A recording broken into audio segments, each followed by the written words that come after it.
here's where we stand currently. There are 3 pipes here. I'm going to be using 2 at a time. This white PVC pipe will be more ideal to use with a higher volume air compressor flow. But the vacuum tube here, the suction tube, and the air tube here are what I'm using with a 12-volt air compressor. Here's a hose, but don't be deceived.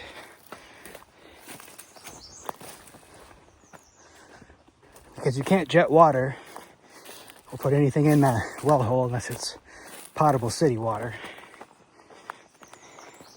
So I've ran a hose, as you may have guessed, from the golf cart, which is attached to a 150-gallon polar plunge device from Amazon, connected with a 3/4 adapter. Now this is not entirely full. You could probably guess why. I'm fortunate it made it this far. Didn't get stuck, not gonna. So I'm gonna open this up and see what it does. All right, we're open. And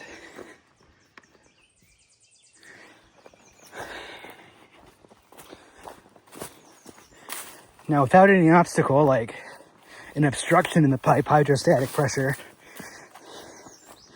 will be as high as that golf cart. Clearly, it's not perfect here. I also have a 12-volt water pump and a battery to utilize if I need to. Just curious, though, the water pressure alone. Let's start off.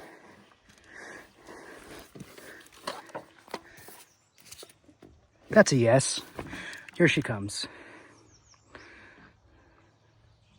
Interesting. I'm actually surprised that reached.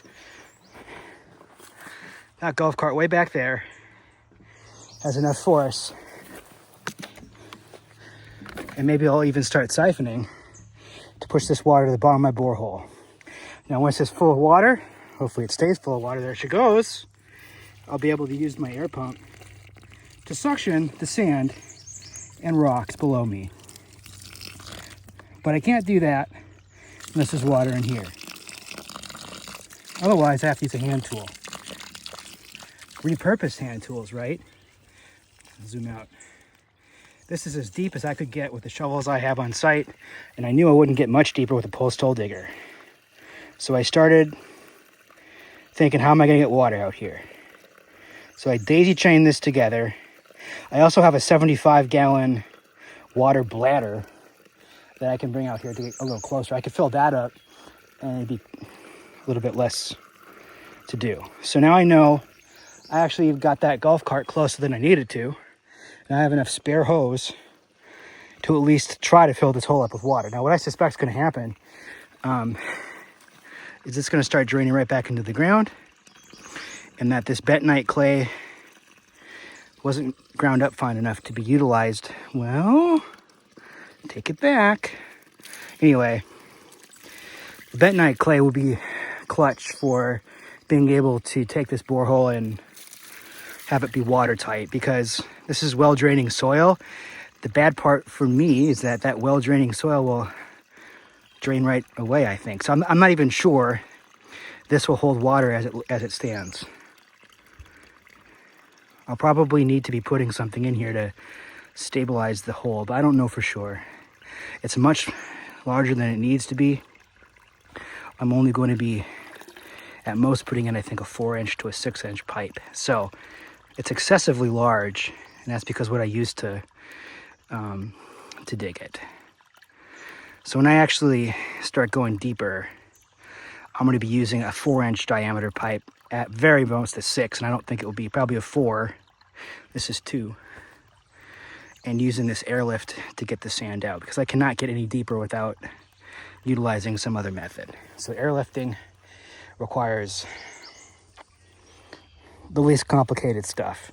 You know, also I have a pressure pump, and I could start jetting it too.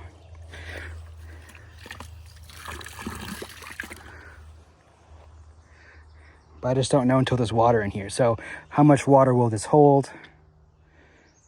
Will I have enough water?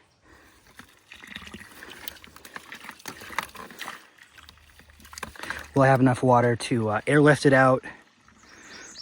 Will this be stable enough as it is without collapsing? Or is it going to be like a sandcastle at the beach and just sort of cave in? Sand is notorious for that, and the deeper I go, the more sand there is. So I'll wait. I didn't do the math. I'm not sure how much water this hole holds by taking the diameter of the hole and the depth of it.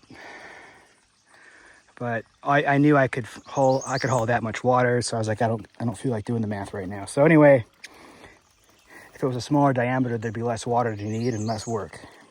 If this suction method works, it'll be less of a problem blasting dirt out of there. And I'll do that next. The air hose in the bottom of this pipe will connect to a compressor. I'm going to start by using a really crappy one, 12 volts, and take it from there. I'll get that now.